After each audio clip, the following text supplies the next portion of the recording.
Okay, some of you might not like what I'm about to say, but you know, fact is fact, right? The primary responsibility of a man is to provide and protect from time immemorial. What I'm saying is not a new generation thing. It didn't start today. It's not a Gen Z thing.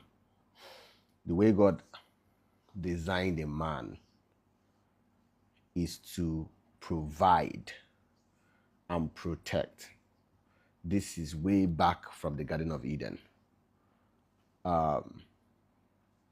When a woman was brought into the picture, the primary responsibility of a woman is to nurture. Nurture. You can call it care, you can call it whatever, but you might want to go and check what that word nurture means. As time went on, in recent time,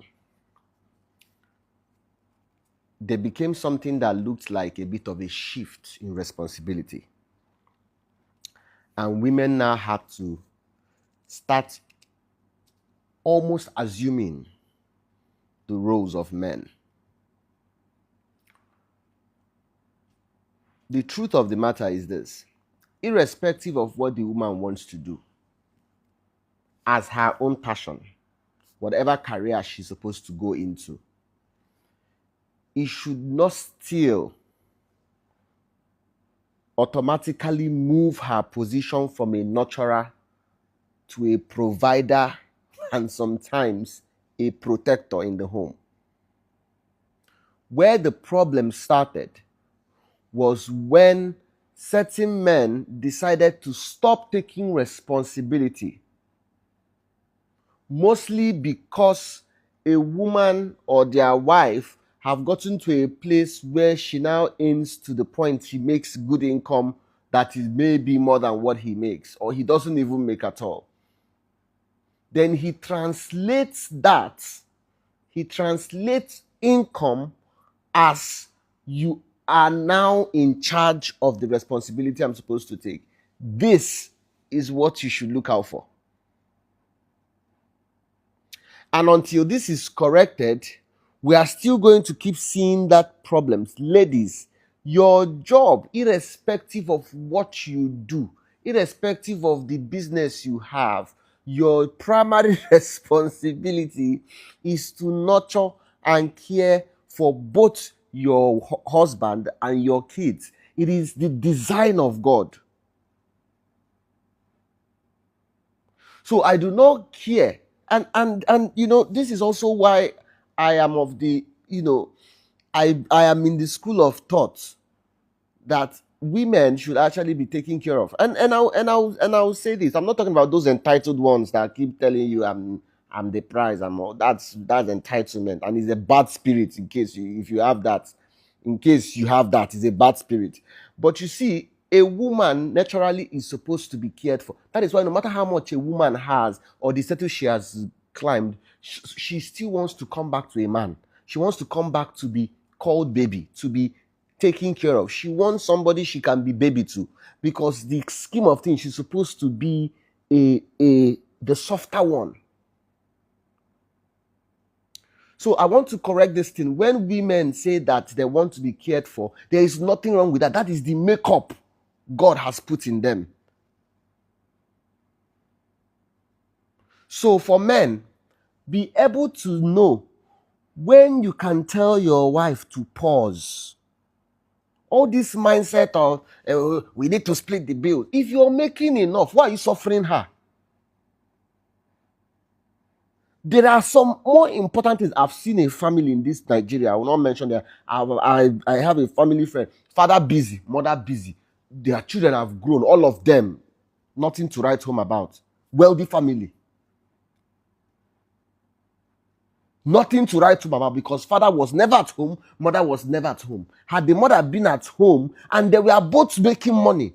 But it's this mindset of you're making money and make my own money, and by that destroying the family, destroying the children. If you're making enough money that can take care of everybody, even extended, why are you now suffering her to go and do more work? Is wickedness, so is wickedness. And there's also a vice versa on that. If a woman sees that, okay, my husband is trying, he's working, but he's not making as much as I can, what you can do is to find a way to redelegate that his responsibility, even though you're making more money. So you're making money. Don't be giving your children money in front of him when he's the one that's supposed to give money. These are the things kids see. There are certain things that you want to do in the home. What you want to do is to give your husband money in secret, knowing that he doesn't have much to give the children. Let him be the one to give it to the children, because you need to show them that in this house, daddy is the head. If you think that you're doing this thing so that your children will know who was there for them, you're destroying the children. It's not the man you're doing. Because you're raising a girl that will grow up and believe that in a home that a woman should be the head and get into trouble in marriage. There should be a balance. And it is in this balance you now find a perfect God. See, there are two types. There is one thing you call God's perfect plan and God's acceptable plan. There is a God's perfect plan which most of us have lost. God's acceptable plan is, this was not really what I intended, but because I'm a merciful God, we can manage this. Most of us are living in God's acceptable plan.